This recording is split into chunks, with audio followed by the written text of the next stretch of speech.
ഇപ്പോൾ തിരുവനന്തപുരം മേയർ ആര്യ രാജേന്ദ്രൻ മാധ്യമങ്ങളെ കാണുന്നു. അതിലേക്ക് ഇടത്തെ വശത്തേക്കൊരു KSRTC ബസ് തട്ടാൻ വേണ്ടി വരുന്നതാണ് ഞങ്ങൾ ആദ്യം ശ്രദ്ധിക്കുന്നത്. അപ്പം ഞങ്ങൾ രണ്ടുപേരും, ഞാനും എൻ്റെ ബ്രദറിൻ്റെ വൈഫും ഒരേ സമയം പുറകിലെ ഗ്ലാസ്സിലേക്ക്, വണ്ടി വന്നതുകൊണ്ട് തന്നെ വണ്ടി കുറച്ച് മുന്നിലേക്ക് ആക്കിയപ്പോൾ തന്നെ ഞങ്ങൾ പുറകിലെ ഗ്ലാസ്സിലേക്ക് തിരിഞ്ഞു നോക്കിയപ്പോൾ ആ വാഹനം ഓടിച്ചിരുന്ന ഡ്രൈവർ, KSRTCയുടെ ഡ്രൈവർ, അദ്ദേഹം അതേ സമയത്ത് വളരെ അസഭ്യമായ രീതിയിൽ ലൈംഗിക ചൊവ്വയോടുകൂടി ഒരു ആക്ഷൻ ഞങ്ങളെ കാണിക്കുകയാണ് ചെയ്തത്. അപ്പോൾ ശരിക്കും പറഞ്ഞു കഴിഞ്ഞാൽ പെട്ടെന്ന് ഒരു KSRTC ഡ്രൈവറുടെ ഭാഗത്ത് നിന്ന് ഇങ്ങനെ ഒരു സംഭവം ഉണ്ടാകുമ്പോൾ രണ്ട് സ്ത്രീകൾ എന്നുള്ള രീതിയിൽ തന്നെ ഞങ്ങൾ അതിൽ അസ്വസ്ഥരായിരുന്നു. ആ അസ്വസ്ഥത ഞങ്ങൾ അവിടെ അദ്ദേഹത്തിനോട് അത് എന്തുകൊണ്ടാണ് അദ്ദേഹം അങ്ങനെ കാണിച്ചത് എന്ന് ചോദിക്കണമെന്നാണ് ഞങ്ങൾ കരുതിയത്. അത് നിയമപരമായി അതിനെ നേരിടണം എന്ന് ഞങ്ങൾ തീരുമാനിച്ചു. തുടർന്ന് അദ്ദേഹം വലത്തെ വശത്തോടു കൂടി തന്നെ വളരെ വേഗതയിൽ, സൂപ്പർ ഫാസ്റ്റ് വാഹനമാണ്, വളരെ വേഗതയിൽ അദ്ദേഹം വാഹനം മുന്നിലേക്ക് എടുത്തു. തൊട്ടു മുന്നിലുണ്ടായിരുന്ന രണ്ട് വാഹനങ്ങളിലും ഞങ്ങളുടെ വാഹനത്തെ തട്ടാൻ പോകുന്നത് പോലെ അദ്ദേഹം വളരെ ക്ലോസായി തന്നെ അതിനോടൊപ്പം ചേർന്നുകൊണ്ട് പോകുന്ന ഒരു സാഹചര്യം ഉണ്ടായി. അതിനുശേഷം PMGയിൽ എത്തിയതിനു ശേഷം നിയമസഭയുടെ മുന്നിലൂടെ കല്യാൺ സിൽക്സിൻ്റെ അവിടെ നിന്ന് വലത്തേക്ക് തിരിഞ്ഞ് അവിടെ നിന്ന് പാളയം സാബല്യം കോംപ്ലക്സിൻ്റെ അവിടെ എത്തുന്ന സാഹചര്യമുണ്ടായി. സാബല്യം കോംപ്ലക്സിന് മുന്നിലുണ്ടായിരുന്ന 1-2 സിഗ്നലുകൾ ഓഫ് ആയിരുന്നത് കൊണ്ട് തന്നെ അവിടെയൊന്നും നമുക്ക് അദ്ദേഹത്തോട് സംസാരിക്കാൻ സാധിച്ചിരുന്നില്ല.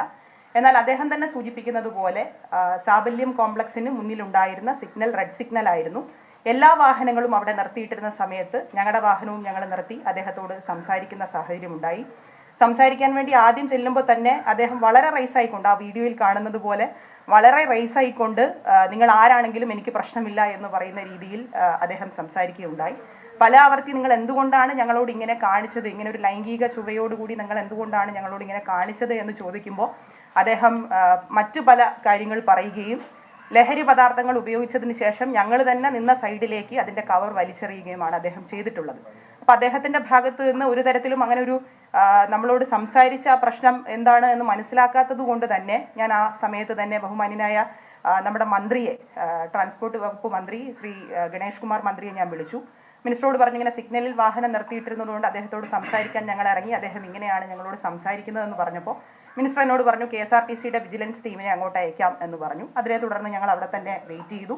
തുടർന്ന് DCPയെ വിളിച്ചു, പോലീസിനെ ഈ വിവരം അറിയിച്ചു. പോലീസിന്റെ ഭാഗത്ത് നിന്ന്, കണ്ടോൺമെന്റ് സ്റ്റേഷനിൽ നിന്നും പോലീസ് എത്തി.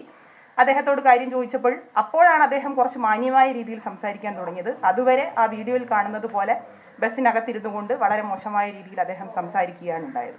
അപ്പം അത് തീർച്ചയായും അത് ഇന്നലെ മാധ്യമങ്ങൾ പ്രചരിപ്പിച്ചതുപോലെ, മാധ്യമങ്ങളിൽ അദ്ദേഹം ഉൾപ്പെടെയുള്ള ആളുകൾ പറഞ്ഞതുപോലെ ഇത് ഏതെങ്കിലും തരത്തിൽ വാഹനത്തിന് സൈഡ് തരാത്തതായിട്ടുള്ള പ്രശ്നമല്ല. എൻ്റെ ഒരു അഭ്യർത്ഥന എന്ന് പറയുന്നത്, ദയവായി സ്ത്രീകൾക്കെതിരെ ഉണ്ടാകുന്ന ഇത്തരം അതിക്രമങ്ങൾ അതിനെ പ്രതികരിക്കുമ്പോൾ ആരും ഇതിനെ വളരെ കുറഞ്ഞ രീതിയിൽ ഇതൊരു സൈഡ് കൊടുക്കാത്തൊരു പ്രശ്നമാണ്, വാഹനങ്ങൾ തമ്മിൽ അങ്ങനെ ഒരു പ്രശ്നം ഉണ്ടായതാണ് എന്ന് കരുതരുത് എന്നുള്ള അഭ്യർത്ഥനയാണ് എനിക്ക് മുന്നോട്ട് വയ്ക്കാനുള്ളത്. തീർച്ചയായും നിയമപരമായി ഈ വിഷയത്തെ അഡ്രസ്സ് ചെയ്യാനാണ് ഞങ്ങൾ ശ്രമിച്ചിട്ടുള്ളത്. അദ്ദേഹത്തോട് സംസാരിച്ചപ്പോൾ അദ്ദേഹം അതിൽ ഒട്ടും ബോധേഡല്ലാത്ത രീതിയിൽ സംസാരിക്കുകയും ഞങ്ങൾ നിൽക്കുമ്പോൾ തന്നെ ലഹരി പദാർത്ഥം ഉപയോഗിച്ച് അത് ഞങ്ങളുടെ നേരെ, ഞങ്ങൾ നിൽക്കുന്ന സൈഡിലേക്ക് തന്നെ വലിച്ചെറിയുമൊക്കെ ചെയ്ത സാഹചര്യത്തിലാണ് അതിൻ്റെ തുടർ നടപടി എന്നുള്ള നിലയിൽ അതിനെ പോലീസിലും അതുപോലെ തന്നെ വകുപ്പ് മന്ത്രിയെയും അറിയിക്കാൻ വേണ്ടി ശ്രമിച്ചിട്ടുള്ളത്. ഈ ഡ്രൈവർ പറയുന്നത് ഈ ഡ്യൂട്ടി തടസ്സപ്പെടുത്തി, അദ്ദേഹത്തോട് അപമര്യാദയായി പെരുമാറി, ഭീഷണിപ്പെടുത്തി എന്നതാണ്. യാത്രക്കാർ ഉൾപ്പെടെ ഇത് കണ്ടു എന്നതാണ് പുള്ളി നൽകുന്നത്. വാഹനത്തിനുള്ളിൽ കയറി അല്ല, അദ്ദേഹം പറയുന്നത് ഒരു രീതിയിലും അംഗീകരിക്കാൻ കഴിയാത്ത കാര്യമാണ്. കാരണം ഇപ്പോൾ അദ്ദേഹത്തിൻ്റെ ഭാഗത്തു നിന്ന് തന്നെ ഈ അപകടകരമായ രീതിയിൽ വാഹനം ഓടിച്ചതിന് ഇതിനു മുൻപും പല കേസുകൾ റിപ്പോർട്ട് ചെയ്തിട്ടുണ്ട്, അതിനൊക്കെ FIR ഉണ്ട്, കേസെടുത്തിട്ടുണ്ട് എന്നുള്ള സത്യാവസ്ഥ നമ്മളിപ്പോൾ മനസ്സിലാക്കുകയാണ്. അത് 2022 നമ്മുടെ FIR നമ്പർ 1090 2022 കേസാണ്. ആ കേസ് പ്രകാരമുള്ളത്, അദ്ദേഹം അന്ന് ഒരു പ്രൈവറ്റ് വാഹനമാണ് ഓടിച്ചുകൊണ്ടിരുന്നത്.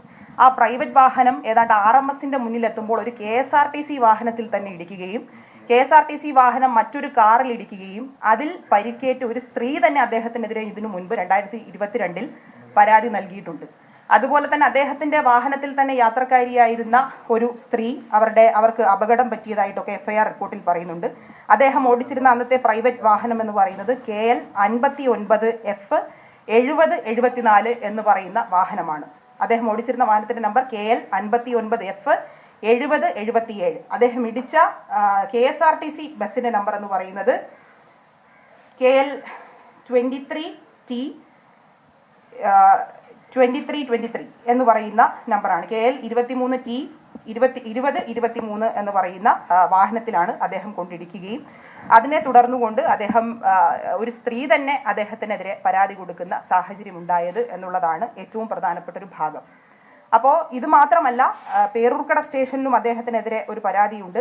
അതും ഈ പോലീസ് പരിശോധനയിൽ അദ്ദേഹം അലക്ഷ്യമായി വാഹനം ഓടിക്കുകയും അതിനെ തുടർന്ന് 2017 2369 എന്ന് പറയുന്ന FIR നമ്പർ പ്രകാരമുള്ള കേസാണ് വകുപ്പ് ചുമത്തിയിരിക്കുന്നത്. 279 ആണ്. അപ്പോൾ ഇത് നിരന്തരമായി അദ്ദേഹം ഒരു റഫ് ഡ്രൈവിംഗ് അല്ലെങ്കിൽ ഒരു അപകടകരമായ രീതിയിൽ വാഹനം ഓടിക്കുന്ന ആളാണ്. അദ്ദേഹത്തോട് നമ്മൾ സംസാരിക്കാൻ പോയ കാര്യം അദ്ദേഹത്തിന് ഏതെങ്കിലും തരത്തിൽ അദ്ദേഹം ഈ ചാനലിൽ പറയുന്നത് പോലെ സൈഡ് തരാത്ത വിഷയവുമായി ബന്ധപ്പെട്ടല്ല. അതൊരു കോമൺ സെൻസിന്റെ ഭാഗമാണല്ലോ. ഏതെങ്കിലും ഒരു വ്യക്തി സൂപ്പർ ഫാസ്റ്റ് ബസ്സിനോടൊപ്പം മത്സരിച്ച്, പ്രത്യേകിച്ചും ജനപ്രതിനിധികളായിരിക്കുന്ന ഞങ്ങൾ, ഉത്തരവാദിത്തപ്പെട്ട സ്ഥാനത്തിരിക്കുന്ന ഞങ്ങൾ ഏതെങ്കിലും തരത്തിൽ ഒരു സൂപ്പർ ഫാസ്റ്റ് ബസ്സിനോടൊപ്പം മത്സരിച്ച് ഞങ്ങൾക്ക് സ്ഥലം തന്നില്ല എന്ന് പറഞ്ഞ് തർക്കിക്കേണ്ട ഒരു ആവശ്യവുമില്ല. ഞങ്ങളുടെ ഭാഗം ഇതാണ്. ഇത് എനിക്കപ്പുറം ഈ അദ്ദേഹത്തിന്റെ ലൈംഗിക ചേഷ്ട കണ്ട എൻ്റെ സഹോദരന്റെ ഭാര്യ വേണമെങ്കിലും നിങ്ങളോട് സംസാരിക്കും. ഞങ്ങളെ സംബന്ധിച്ച് ഒരു സ്ത്രീക്കെതിരെ ഉണ്ടായിട്ടുള്ള ഇത്തരത്തിലുള്ള ഒരു അദ്ദേഹം കാണിച്ചിട്ടുള്ള ആംഗ്യം എത്ര തന്നെ അദ്ദേഹം സാധൂകരിക്കാൻ ശ്രമിച്ചാലും അത് അംഗീകരിക്കാൻ കഴിയുന്നതല്ല. ഞങ്ങൾ മാത്രമല്ല, നാളെ മറ്റ് ആളുകൾക്കും സമൂഹത്തിൽ ഇറങ്ങി നടക്കണം. അതുകൊണ്ട് മാത്രമാണ് പ്രതികരിച്ചത്. അല്ലെങ്കിൽ മറ്റു രീതിയിൽ ഞങ്ങൾക്ക് നിയമപരമായി മാത്രം ഈ കാര്യങ്ങളെ കൈകാര്യം ചെയ്താൽ മതി. പക്ഷെ അദ്ദേഹം ഇതൊരു ലൈംഗികപരമായ ഒരു വിഷയമായി അതിനെ കാണുകയും രണ്ട് സ്ത്രീകൾ തിരിഞ്ഞു നോക്കുമ്പോൾ തന്നെ ഇങ്ങനെ രീതിയിൽ അദ്ദേഹം കാണിച്ചതിനെ തുടർന്നുകൊണ്ടാണ് ഞങ്ങൾ അതിനെ പ്രതികരിക്കാൻ വേണ്ടി തീരുമാനിച്ചത്. അതും വാഹനം തടഞ്ഞുകൊണ്ടുള്ള പ്രതികരണമല്ല. അദ്ദേഹത്തിന്റെ തന്നെ ഇന്നലെ തന്നിട്ടുള്ള പ്രതികരണത്തിൽ അദ്ദേഹം പറയുന്നു, സാബല്യം കോംപ്ലക്സിന്റെ മുന്നിൽ റെഡ് സിഗ്നൽ ആയിരുന്നു, അവിടെ എല്ലാ വാഹനങ്ങളും നിർത്തിയിട്ടിരുന്നു, ആ സമയത്താണ് ഞങ്ങൾ സംസാരിച്ചതെന്ന് അദ്ദേഹം തന്നെ പറയുന്നു. ഇല്ല, അതൊക്കെ തെറ്റായ കാര്യമാണ്. അതൊക്കെ ഒരു ജനപ്രതിയെ സംബന്ധിച്ചിടത്തോളം ഒരു തരത്തിലും ഞങ്ങൾ ചെയ്യുന്ന കാര്യമല്ല. അങ്ങനെ ചെയ്തിട്ടുമില്ല. പോലീസ് വന്നതിന് ശേഷമാണ് അദ്ദേഹം തന്നെ വാഹനത്തിന് താഴെ ഇറങ്ങിയത്. അതിനുശേഷമാണ് അവിടെ നിന്ന് ആളുകളെല്ലാം താഴെ ഇറങ്ങുന്നത്. പോലീസ് അദ്ദേഹത്തെ കൊണ്ടുപോയി എന്നറിയുമ്പോഴാണ് യാത്രക്കാർ ഇറങ്ങിയിട്ടുള്ളത്. യാത്രക്കാർക്കുണ്ടായിട്ടുള്ള ബുദ്ധിമുട്ടുകളിൽ തീർച്ചയായിട്ടും അത് ശരിയായ ഒരു കാര്യമല്ല. കാരണം വെച്ചാൽ അദ്ദേഹത്തെ ഇറക്കിയതിന് ശേഷമാണ് യാത്രക്കാർ അവിടെ നിന്ന് ഇറങ്ങിയത്. അവിടെ ഓടിക്കൂടിയ ആളുകൾ തന്നെ അദ്ദേഹത്തോട് പറയുന്നുണ്ട്, നിങ്ങൾ ഇങ്ങനെ സംസാരിക്കരുത്, നിങ്ങൾ എന്തെങ്കിലും തെറ്റ് ചെയ്തിട്ടുണ്ടെങ്കിൽ അത് പറയുക എന്ന് പറയുമ്പോഴെല്ലാം അദ്ദേഹം വളരെ അരഗന്റായിട്ട് വളരെ മോശമായ രീതിയിൽ സംസാരിക്കുകയാണ്. നിങ്ങൾ മാധ്യമപ്രവർത്തകരോട് തന്നെ എനിക്ക് എനിക്ക് പറയാനുള്ളൊരു അഭ്യർത്ഥന, ഞങ്ങളോട് സംസാരിക്കുന്ന ദൃശ്യങ്ങളും ഇന്നലെ അതിനുശേഷം മാധ്യമങ്ങളോട് സംസാരിക്കുന്ന ദൃശ്യങ്ങളും രണ്ടും ക്രോസ് ചെക്ക് ചെയ്താൽ തന്നെ അദ്ദേഹം കള്ളം പറയുകയാണെന്ന് നിങ്ങൾക്ക് മനസ്സിലാക്കാൻ കഴിയും. കാരണം എന്ന് വെച്ചാൽ ഞങ്ങളോട് വളരെ മോശമായ രീതിയിൽ, വളരെ ഒരു പബ്ലിക്കിനോട് പോലും സംസാരിക്കാൻ കഴിയാത്ത രീതിയിലാണ് ഞങ്ങളോട് സംസാരിച്ചിട്ടുള്ളത്. അത് ശരിയായ രീതിയല്ല. അതിനുശേഷം ഒരു സ്റ്റോറി ഉണ്ടാക്കി, ഒരു കഥയുണ്ടാക്കി ഇതിനെല്ലാം ഇങ്ങനെ പ്രചരിപ്പിക്കാൻ വേണ്ടി ശ്രമിക്കുന്നു എന്നുള്ളത് ദയവായി നിങ്ങൾ മനസ്സിലാക്കണം. ഇത് റോഡ് സൈഡ് തരാത്തൊരു പ്രശ്നമൊന്നുമല്ല, അങ്ങനെ ഒരു പ്രശ്നത്തിന്റെ ഭാഗവുമല്ല ഈ വിഷയം എന്നുള്ളത് ദയവായി നിങ്ങൾ സമൂഹത്തിൽ അത് പറയണം എന്നുള്ള അഭ്യർത്ഥനയാണ് എനിക്കുള്ളത്. കാരണം സ്ത്രീകൾ ഇത്തരം വിഷയങ്ങൾ വരുമ്പോൾ പ്രതികരിക്കാതിരുന്നു കഴിഞ്ഞാൽ നമ്മുടെ നാട്ടിൽ തന്നെയാണ് പ്രശ്നം. അതുകൊണ്ടാണ് ഞങ്ങൾ അവിടെ പ്രതികരിച്ചിട്ടുള്ളത് എന്നുള്ളത് ദയവായി നിങ്ങൾ എല്ലാവരും മനസ്സിലാക്കണം എന്നുള്ള അഭ്യർത്ഥനയാണ് എനിക്കുള്ളത്. പോലീസിന് ഞങ്ങളുടെ കയ്യിലുള്ള ദൃശ്യം ഞങ്ങൾ കൊടുത്തിട്ടുണ്ട്. പോലീസ് അത് പരിശോധിക്കാം. അത് ദൃശ്യമാണ്. അത് മറ്റേ ഈ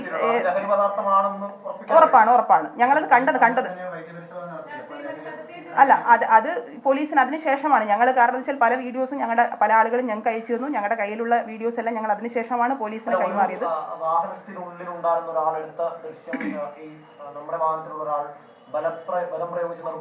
അല്ല, ശരിക്കും ബലം പ്രയോഗിച്ച് ശരിക്കും പറഞ്ഞാൽ ഇത് ആ സമയത്ത് ഈ പ്രശ്നം നടക്കുമ്പോൾ തന്നെ കൈരളിയുടെയും ഏഷ്യാനെറ്റിന്റെയും മാധ്യമ പ്രവർത്തകർ അവിടെ ഉണ്ട്. ഈ സംഭവം നടക്കുമ്പോൾ അവർ എൻ്റെ അടുത്തും അതുപോലെ തന്നെ ഈ പ്രശ്നം നടക്കുന്നിടത്ത് അവരുണ്ട്. എന്നോട് വിഷയങ്ങളൊക്കെ ചോദിക്കുന്നുണ്ട്. നമുക്കിതൊരു മീഡിയയിൽ വന്ന് അദ്ദേഹത്തെ മോശപ്പെടുത്തണമെന്നോ അല്ലെങ്കിൽ അദ്ദേഹത്തിനെതിരെ അങ്ങനെ ഒരു സാധനം, നമ്മളെ സംബന്ധിച്ച് ഇത് നിയമപരമായ ഒരു വിഷയമായി കൊണ്ടുവരണം. അദ്ദേഹം കാണിച്ചിട്ടുള്ള ലൈംഗികപരമായിട്ടുള്ള ഈ വിഷയം ചോദ്യം ചെയ്യപ്പെടണം എന്നുള്ള കാര്യം മാത്രമേ നമ്മുടെ മുന്നിലുള്ളൂ. അല്ലെങ്കിൽ എനിക്ക് വേണമെങ്കിൽ അന്ന് രാത്രി തന്നെ നിങ്ങളെ ആരെങ്കിലും അറിയിക്കാം, അല്ലെങ്കിൽ അവിടെ തന്നെ ഉണ്ടായിരുന്ന മാധ്യമ പ്രവർത്തകരോട് പറയാം. പക്ഷെ അത് പറയാതിരുന്നത്, അല്ലെങ്കിൽ ഞാൻ അന്ന് തന്നെ പരാതി കൊടുത്തു. അന്ന് രാത്രി തന്നെ പരാതി കൊടുത്തതിൽ ആ പരാതിയിൽ തന്നെ വ്യക്തമായി ഞാൻ പറയുന്നുണ്ട്, എന്നെ കാറിലിരുന്ന എന്നെയും എൻ്റെ സഹോദരൻ്റെ ഭാര്യയെയും അദ്ദേഹം അസഭ്യം കാണിച്ചതുകൊണ്ടാണ്, ലൈംഗിക ചുവയോടുകൂടി അസഭ്യം കാണിക്കുകയും അപകടകരമായ രീതിയിൽ അദ്ദേഹം വാഹനം ഓടിക്കുകയും ചെയ്തതുകൊണ്ടാണ് എൻ്റെ പരാതി. അല്ലാതെ സൈഡ് തരാത്തൊരു പ്രശ്നമേ അല്ല. അല്ല, ഞാൻ അദ്ദേഹം അതിനകത്തുണ്ടായിരുന്ന എനിക്ക് തോന്നുന്നു മറ്റേതോ ഒരു ജീവനക്കാരനാണെന്ന് തോന്നുന്നു, അദ്ദേഹത്തോട് ഞാൻ പറഞ്ഞു നിങ്ങൾ കരുതല്ല. അപ്പൊ അദ്ദേഹം എന്നോട് പറഞ്ഞത് ഈ ഡ്രൈവർ പൊതുവെ അങ്ങനെയാണ്, ഞാൻ അതുകൊണ്ടാണ് വീഡിയോ എടുത്തതെന്ന് പറഞ്ഞു. ഞാൻ പറഞ്ഞു നിങ്ങൾ അവരെ പേഴ്സണലി നിങ്ങൾ അതിനെ അറ്റാക്ക് ചെയ്യേണ്ട ആവശ്യമില്ല. അല്ല, അത് പുറത്തുനിന്ന് ആരും എടുത്തത്. ഞാൻ പറഞ്ഞു നിങ്ങൾ അതിനെ അങ്ങനെ ഒരു രീതിയിൽ കാണേണ്ടതില്ല, ഞങ്ങളെ സംബന്ധിച്ച് ഇത് നിയമപരമായി പോകണം, നിങ്ങൾ അതുകൊണ്ട് അങ്ങനെ ഒരു വീഡിയോ. അപ്പോൾ അയാൾ പറഞ്ഞു ഞാനത് ഡിലീറ്റ് ചെയ്യാം. അദ്ദേഹം പറഞ്ഞു ഞാനത് ഡിലീറ്റ് ചെയ്യാം, അതിനകത്തൊരു പ്രശ്നമില്ല എന്ന് അദ്ദേഹം തന്നെ അത് ചെയ്തതാണ്. അല്ല, ഞങ്ങളാരും ഡ്രൈവറിനെതിരെ, അതെ, ഡ്രൈവർ ഞങ്ങളോട് ഷൗട്ട് ചെയ്യുകയും അദ്ദേഹം ഈ ലഹരി പദാർത്ഥം ഉപയോഗിച്ചതിന് ശേഷം പുറത്ത് കളയുകയൊക്കെ ചെയ്യുന്ന സമയത്താണ് ഈ വീഡിയോ എടുക്കുന്നത്. അപ്പം ഞാൻ പറഞ്ഞു നിങ്ങൾ അങ്ങനെ ഒരു വീഡിയോ, ഞാൻ അദ്ദേഹത്തോട് അല്ലാതെയും സംസാരിച്ചു. ഞാൻ പറഞ്ഞു നിങ്ങൾ KSRTC ഈ ജീവനക്കാരുമായി ബന്ധപ്പെട്ടൊക്കെ പല വിഷയങ്ങൾ, ഇപ്പോൾ മാധ്യമപ്രവർത്തകർക്ക് തന്നെ അറിയാനുള്ള കാര്യമാണ്, നിങ്ങൾ തന്നെ പല റിപ്പോർട്ടുകളും കൊടുക്കുന്ന സമയത്ത്, ഇതിനു മുൻപ് തന്നെ KSRTC ബസ്സുമായി ബന്ധപ്പെട്ട വിഷയങ്ങൾ കൊടുക്കുന്ന സമയത്ത് നിങ്ങൾ ആരും ഈ KSRTC ഡ്രൈവർമാരുടെ ഭാഗമൊന്നും കേൾക്കാൻ പോയിട്ടില്ല. പല അപകടങ്ങൾ ഉണ്ടായി, പല വിഷയങ്ങൾ ഉണ്ടായപ്പോൾ ഒരു കേസിലും, ഇതിനു മുമ്പുള്ള ഒരു കേസിലും KSRTC ഡ്രൈവർമാരുടെ ഭാഗമേ നമ്മൾ കേട്ടിട്ടില്ല. ഇത് രണ്ട് ജനപ്രതിനിധികൾക്കെതിരെയാകുമ്പോൾ സ്വാഭാവികമായിട്ടും അതിനെ ആ ജനപ്രതിനിധികൾക്കെതിരെ തന്നെ ഇത് കൊണ്ടുവരണമെന്നുള്ള ബോധപൂർവമായ ശ്രമം എവിടെയെങ്കിലും നടക്കുന്നുണ്ടോ എന്നുള്ള ആശങ്ക നമുക്കുണ്ട്.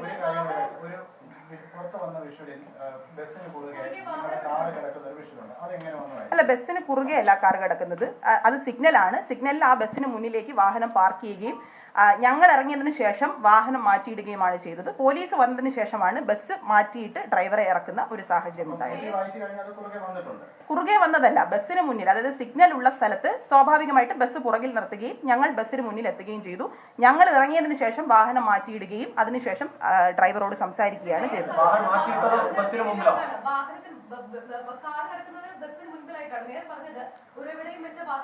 വാഹനം തടഞ്ഞു എന്ന് പറഞ്ഞു കഴിഞ്ഞാൽ ഞങ്ങൾ ആ വാഹനത്തെ ചേസ് ചെയ്യുകയും വാഹനം ഓടിക്കൊണ്ടിരിക്കുന്ന വാഹനത്തിന് മുന്നിലെത്തി ബലാത്കാരമായി അതിനെ തടഞ്ഞു വെക്കുമ്പോഴാണ് അത് തടഞ്ഞതാകുന്നത്. ഇതെപ്പോഴാണ് സംഭവിക്കുന്നത്? ആ സാബല്യം കോംപ്ലക്സിന് മുന്നിലുള്ള സിഗ്നലിന്റെ അവിടെ നിൽക്കുന്ന സമയത്ത് അദ്ദേഹം തന്നെ അത് വ്യക്തമാക്കുന്നുണ്ട്, അവിടെ റെഡ് സിഗ്നൽ ആയിരുന്നു, നിങ്ങൾക്ക് CCTV പരിശോധിക്കാമല്ലോ, അവിടെയൊക്കെ CCTV ഉണ്ട്. ഞാൻ പോലീസിനോടും പറഞ്ഞു, സ്മാർട്ട് സിറ്റിയോടും പറഞ്ഞു, മുഴുവൻ CCTVകളും അതിൽ പരിശോധിക്കപ്പെടേണ്ടതാണ്, അതിനകത്തൊന്നും ഒരു സംശയമില്ല, ഞങ്ങളുടെ ഭാഗത്ത് എന്തെങ്കിലും തെറ്റുണ്ടെങ്കിൽ നിങ്ങൾ അതിന്റെ ഭാഗമായി കണ്ടുപിടിച്ചോളൂ. പക്ഷേ 100% ഉറപ്പ് പറയാം, അദ്ദേഹം തന്നെ ഇന്നലെ പറഞ്ഞിട്ടുണ്ട്, ഈ നിങ്ങൾ മാധ്യമ പ്രവർത്തകരോട് അദ്ദേഹം തന്നെ പറയുന്നു, സാബല്യത്തിന് മുന്നിൽ റെഡ് സിഗ്നൽ ഉള്ളപ്പോഴാണ് അവർ സംസാരിക്കാൻ വേണ്ടി വരുന്നത് എന്ന് പറയുന്നു. അദ്ദേഹത്തിന്റെ ബസ് ബാക്കിൽ കിടക്കുമ്പോൾ ഞങ്ങൾ ഫ്രണ്ടിൽ വണ്ടി നിർത്തി വാഹനത്തിൽ നിന്നിറങ്ങി വാഹനം മാറ്റിയിടുകയും അദ്ദേഹത്തോട് സംസാരിക്കുകയാണ് ചെയ്തത്. അല്ല, കുറുകെ കിടക്കുന്ന അതെനിക്കറിയില്ല, ഞാൻ വാഹനം അല്ല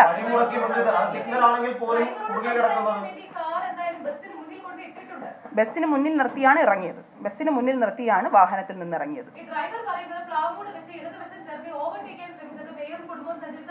അല്ല, ആ വാഹനത്തിന്റെ ദൃശ്യങ്ങൾ നിങ്ങൾ പരിശോധിക്കൂ, അവിടെയൊക്കെ CCTV ഉള്ളതാണ്. ഞാൻ പറയുന്നത് നിങ്ങൾക്ക് വിശ്വാസമില്ലെങ്കിൽ നിങ്ങൾക്ക് പോലീസുമായി ബന്ധപ്പെട്ട ആ വിഷ്വൽസ് പരിശോധിക്കാം. ഇതിനകത്ത് മാധ്യമങ്ങൾ സ്വീകരിക്കുന്ന നിലപാട്, ഇതിനകത്ത് വാഹനം ഒരു സൈഡ് തരാത്തത് കൊണ്ട് പ്രശ്നം ഉണ്ടാക്കി എന്നുള്ളതാണ്. ഞാൻ പറയുന്ന ആ പ്രശ്നമല്ല. ഞങ്ങളെ ഞാൻ വേണമെങ്കിൽ ആ പരാതി പിന്നെ മാധ്യമങ്ങൾക്ക് തരാൻ റെഡിയാണ്. പോലീസുമായി ബന്ധപ്പെട്ട കാര്യങ്ങൾ നിങ്ങൾക്ക് പരിശോധിക്കാം. ഞാനിപ്പോൾ പറഞ്ഞു, അദ്ദേഹത്തിന്റെ പേരിൽ അപകടകരമായ രീതിയിൽ വാഹനം ഓടിച്ചതിന് ഒരു സ്ത്രീ തന്നെ ഒരു തവണ അദ്ദേഹത്തിനെതിരെ പരാതി കൊടുത്തിട്ടുണ്ട്. പോലീസ് തന്നെ പരിശോധനയിൽ അദ്ദേഹത്തിനെതിരെ 2017 കേസെടുത്തിട്ടുണ്ട്. അപ്പോൾ അത് ഒരു സൈഡ്, അദ്ദേഹം അപകടകരമായ രീതിയിലാണ് വാഹനം, അദ്ദേഹം KSRTC ബസ്സിനെ തന്നെ ഇടിച്ചിട്ടുണ്ട്. അദ്ദേഹം ഇന്ന് ഡ്രൈവറായി പ്രവർത്തിക്കുന്ന KSRTCയുടെ ബസ്സിനെ തന്നെ പ്രൈവറ്റ് വാഹനത്തിന്റെ ഡ്രൈവറായി ഇരിക്കുമ്പോൾ അദ്ദേഹം ഇടിച്ചതിന്റെ കേസ് നമ്പറാണ് ഞാനിവിടെ വായിച്ചത്. അതിനുശേഷം ഞാൻ പറയുന്നത് നിങ്ങൾ സൈഡിന്റെ വിഷയമാണോ എന്നൊക്കെ ഉള്ളത് ഞാൻ പറഞ്ഞിട്ട് നിങ്ങൾക്ക് വിശ്വാസമാകുന്നില്ലെങ്കിൽ നിങ്ങൾക്ക് CCTV ദൃശ്യങ്ങൾ പരിശോധിക്കാനുള്ള എല്ലാ മാർഗങ്ങളുണ്ടല്ലോ. പല കേസുകളിലും CCTV ദൃശ്യങ്ങളൊക്കെ കണ്ടെത്തുകയും പരിശോധിക്കുകയും ഒക്കെ ചെയ്തവരാണ് മാധ്യമപ്രവർത്തകർ. അത് സ്വതന്ത്രമായി നിങ്ങൾക്ക് പരിശോധിക്കാം. പക്ഷെ ഞാനിവിടെ പറയാൻ ഉദ്ദേശിക്കുന്നത് അതൊരു പ്രശ്നമേ അല്ല മാധ്യമങ്ങൾക്ക്. അതിലാണ് എനിക്ക് സങ്കടം. കാരണം രണ്ട് സ്ത്രീകളോട് ഒരാൾ അപമര്യാദയായി പെരുമാറുന്നു, ലൈംഗിക ചേഷ്ടയോടുകൂടി. നമ്മളൊക്കെ സഞ്ചരിക്കുന്നില്ലേ പുറത്ത്, നമ്മുടെ ഭാര്യമാർ അല്ലെങ്കിൽ നിങ്ങളുടെയൊക്കെ ഭാര്യ അല്ലെങ്കിൽ അമ്മ അല്ലെങ്കിൽ സഹോദരി അല്ലെങ്കിൽ മക്കൾ, ഇവരൊക്കെ നാളെ ഇറങ്ങി നിൽക്കണം. എനിക്കൊരു പെൺകുട്ടിയുണ്ട്, ഞാൻ ആ കുട്ടിയെ കൂട്ടി പുറത്തു പോകണം. ഈ നാട്ടിൽ പല സ്ത്രീകൾക്കും ഇറങ്ങി നടക്കണം. അപ്പോഴൊക്കെ ഇങ്ങനെ വാഹനത്തിൽ ഇരുന്നു കൊണ്ട് ഒരാൾ കാണിച്ചു കഴിഞ്ഞാൽ ഞങ്ങൾ അതിനെ പിന്നെ പ്രതികരിച്ചോളാം എന്ന് പറയുന്ന ഒരു നിലപാടാണോ നമ്മൾ സ്വീകരിക്കുന്നത്? ഞാനതാ പറഞ്ഞത്, ഇതിനു മുൻപ് പല വിഷയങ്ങളും KSRTC ഡ്രൈവർമാരുമായി ബന്ധപ്പെട്ടോ KSRTCയുമായി ബന്ധപ്പെട്ടോ കഴിഞ്ഞാൽ ഒന്നും നോക്കിയിട്ടില്ല മാധ്യമപ്രവർത്തകർ. അപ്പോഴെല്ലാം അഫക്റ്റഡ് ആയിട്ടുള്ള ആളുകൾ മാത്രമേ നമ്മൾ പറഞ്ഞിട്ടുള്ളൂ. ഒരു KSRTC ഡ്രൈവറിന്റെയും ഭാഗം ചോദിച്ച് നമ്മൾ പോയിട്ടില്ല. ഇത് രണ്ട് ജനപ്രതിനിധികൾക്കെതിരെയാണ്, തിരുവനന്തപുരം മേയർക്കെതിരെയാണ് എന്നുള്ളത് കൊണ്ട് ബോധപൂർവമായി നമ്മളത് ശ്രമിക്കുന്നത് അത് ശരിയല്ല. നമ്മുടെ ഭാഗം എന്ന് പറയുന്നത് സൈഡ് തരാത്ത പ്രശ്നം. ഞങ്ങൾ അങ്ങനെ ജനപ്രതിനിധികളായിരിക്കും അത്ര പോലും കോമൺ സെൻസ് ഇല്ലാത്ത ആളുകളല്ലല്ലോ. സൂപ്പർ ഫാസ്റ്റ് ബസ്സിനോടൊപ്പം അല്ലെങ്കിൽ സ്വകാര്യ വാഹനത്തിൽ യാത്ര ചെയ്യുമ്പോൾ നമുക്ക് സൈഡ് തന്നില്ല എന്ന് പറഞ്ഞുകൊണ്ടൊരു പ്രശ്നം ഉണ്ടാക്കേണ്ട സാഹചര്യം നമുക്കുണ്ടോ? അങ്ങനെ ഒരു സാഹചര്യം എന്തുകൊണ്ടാണ് വരുന്നത്? നമ്മൾ ഞങ്ങളുടെ വീട്ടിൽ ഇന്നലെ ഒരു വളരെ ക്ലോസ് ആയിട്ടുള്ള എൻ്റെ ഒരു സഹോദരൻ്റെ വിവാഹമാണ്. ഞങ്ങളുടെ വ്യക്തിപരമായ ആവശ്യമായതുകൊണ്ടാണ് ഞങ്ങളുടെ വീട്ടിലെ കയറിപ്പോയത്. അപ്പോൾ അങ്ങനെ ഞങ്ങൾ അതിൽ പോലും വളരെ ശ്രദ്ധിച്ച് കാര്യങ്ങൾ ചെയ്യുന്ന ഞങ്ങൾക്ക് ഏതെങ്കിലും തരത്തിൽ നമ്മുടെ KSRTCയുടെ ഒരു സൂപ്പർ ഫാസ്റ്റ് ബസ്സിനെ മറികടന്നുകൊണ്ട് ഞങ്ങൾക്ക് പെട്ടെന്ന് എത്തണം എന്ന് കരുതേണ്ട ഒരു ആവശ്യമില്ല. ഞങ്ങൾ ഡോക്ടറെ കണ്ടതിന് ശേഷം ചില ആവശ്യങ്ങൾക്ക് വേണ്ടി പോയതിനു ശേഷമാണ് വരുന്നത്. അപ്പൊ അങ്ങനെ വരുന്ന സമയത്ത് ഒരു സൂപ്പർ ഫാസ്റ്റ് ബസ്സിനെ മറികടന്നുകൊണ്ട് ഞങ്ങൾക്ക് ഏതെങ്കിലും സ്ഥലത്ത് പെട്ടെന്ന് എത്തേണ്ടത്. അദ്ദേഹം എന്നോട് രാത്രി ക്ഷമ ചോദിക്കുന്ന സമയത്തും അദ്ദേഹം പറയുന്നുണ്ട് എൻ്റെ ഭാഗത്ത് തെറ്റുണ്ടായിട്ടുണ്ടെങ്കിൽ മേയർ ക്ഷമിക്കണം എന്ന് അദ്ദേഹം പറയുന്നുണ്ട്. അതിന്റെ ആവശ്യം എന്തായിരുന്നു? അദ്ദേഹം എന്നെ വിളിക്കേണ്ട പോലീസ് സ്റ്റേഷനിൽ ഇരുന്നുകൊണ്ട് അദ്ദേഹം എന്നെ വിളിക്കുകയാണ് ചെയ്തത്. ഞാനപ്പോൾ അദ്ദേഹത്തോട് പറഞ്ഞു, സഹോദരൻ ഞാൻ ഇങ്ങനെ തന്നെ പറഞ്ഞു, അദ്ദേഹത്തിന്റെ വീഡിയോയിൽ അദ്ദേഹം പറയുന്ന രീതി ശരിയല്ല, എടാ പോടാന്നൊക്കെ ഞാൻ വിളിച്ചു എന്ന് പറയുന്നത്. അങ്ങനെയൊന്നുമല്ല. നമ്മുടെ തെളിവൊക്കെ ഉണ്ടല്ലോ. ഇന്നിപ്പോൾ ഞാനത് പൂർണ്ണമായി അത് പറയേണ്ടത് ഒരാൾ മറ്റൊരാളോട് സംസാരിക്കുന്ന സംഭാഷണമൊക്കെ നമ്മൾ അങ്ങനെ പുറത്തുവിടുന്നത് ശരിയല്ലാത്തതുകൊണ്ടാണ്. ഇനി അദ്ദേഹം പറയുന്നത് ഞാൻ അങ്ങനെ എടാ പോടാ നീ എന്നൊക്കെ വിളിച്ചു, അങ്ങനെയൊന്നുമല്ല. ഞാൻ സഹോദരാന്ന് എന്നെ അഭിസംബോധന ചെയ്തിട്ടുള്ളത്. ഞാൻ അവിടെ സംസാരിക്കുമ്പോഴും ചേട്ടാന്ന് വിളിച്ചു അദ്ദേഹത്തോട് സംസാരിച്ചത്.